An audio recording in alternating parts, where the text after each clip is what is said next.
hi everybody. Thanks for joining us on Logistics Executive TV 2024 and to a new series of news and views with a colleague of mine, compatriot from New Zealand, actually, James Hamilton. James, thank you so much for joining me. Kim, it's great to be here. James, you have had about 30 years background in the logistics, heavy influence of aviation and other parts of the supply chain over the years. You're based up here currently, been up here for a number of years in Dubai, but travel extensively, as do we both. And I'm going to be working with you to get your comments and opinions and feedback on various things that we're seeing coming up on a weekly, monthly basis that we think might be worth sharing, yeah? Absolutely. Yeah. No, I'm looking forward to it. I think what I see where we can go is to drill down on these articles that we hear every week and just really realize what that actually means to the average person, to the average company of what's going on. Yep. Supply chain comes back to everybody. Sure thing. And I think we're seeing some pretty interesting activities going on here in the Gulf at the moment, or down a bit further towards the Horn of Africa. Of course, pretty much anybody in the logistics and supply chain community is very well aware of what's happening with the Red Sea situation, the challenges of ships, ocean carriers getting through the Suez Canal. And being a Kiwi, we've seen in the news that there's a small contingent of New Zealanders that have been contributing to the protection of trade up in this region. Tell us a little bit about that. Okay, so the New Zealand Defence Force are going to send 6 personnel to be based in the Middle East, to be looking at this, to see how they can sort it out, working with the coalition, the other coalition countries that are involved. Okay. Now, from to there seems to be pushback amongst some parts of New Zealand going, why are we sending these people up? Why are they getting involved? Now, when you dig deep, you realise how important the Suez Canal is for New Zealand trade.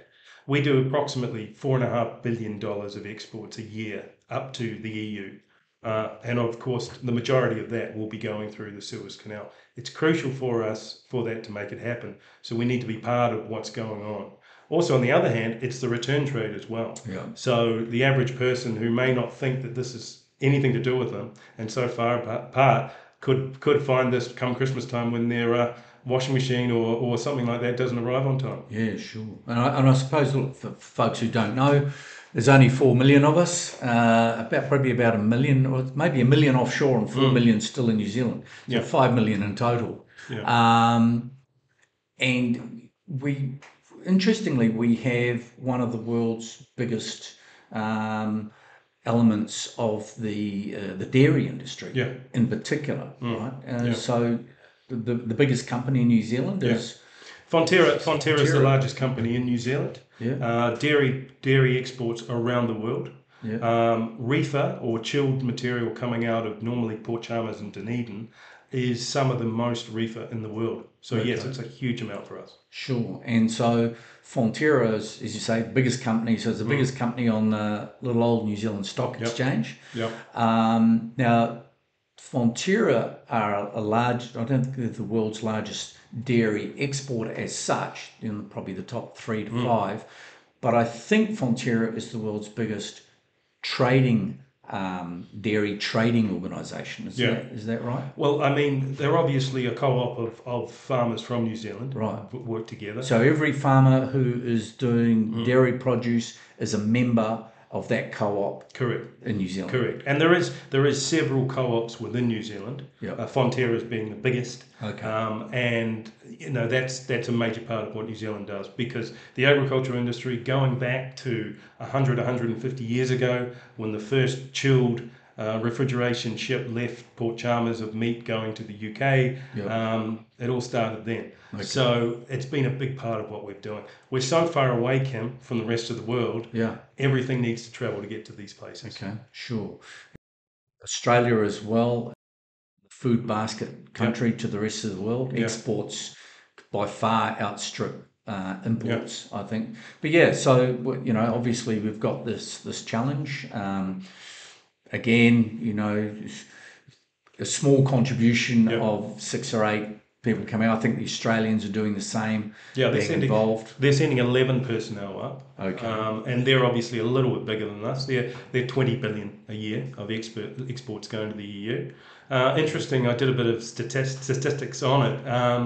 40% of that going up there is minerals, and a large part of it is gold going to the UK. Right. I didn't know that. Okay. You got some other numbers there I see knocked out there on meat and one thing. Yeah, so for New Zealand exports, obviously we've talked about dairy, but meat is a big part of what we do. Fruit, traditional kiwi fruit and other fruits are a big part of what we do. And fish and seafood products as well. So it's mainly agriculture, but crucial that we get them on those ships. Okay. Because, the majority of 99% of supply chain is on ocean freight. Sure. I'm an air freight guy. I love air freight, but we still are only 1% of the population, of the percentage of the world. Absolutely. So when the ships aren't moving, which is what we're seeing in the Red Sea, it's a huge effect.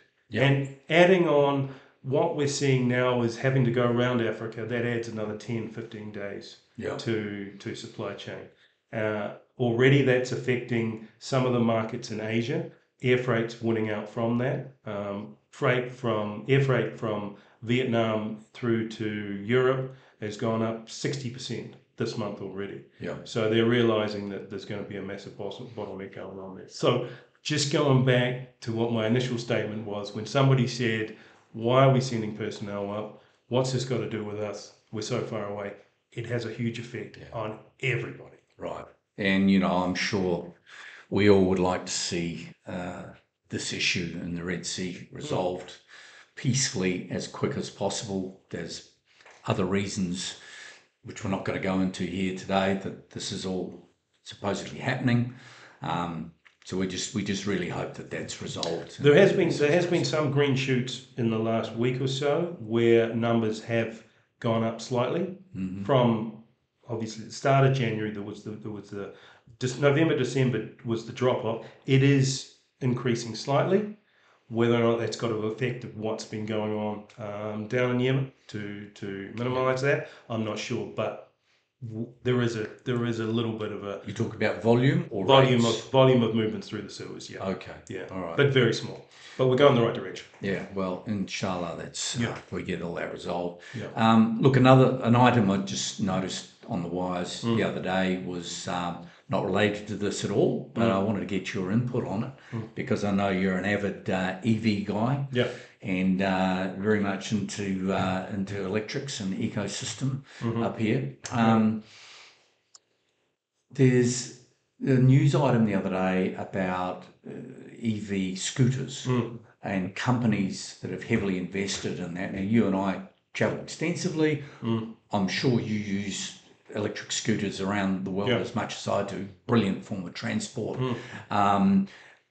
There seems to be a glut of organisations, companies, EV scooter companies that are going through the floor, that are going bankrupt at the moment. Now, I think you've seen the same article. Yeah. What can you share with us about why that is? I mean, there was one particular company who's only a couple of months ago raised about $125 million as a B or C round of funding, and they've just gone bankrupt. Yeah. What's causing that? Well, like you, I was shocked when I read that because it just didn't make sense. I predicted that it just makes so much sense in that more scooters, less traffic, etc. We love them.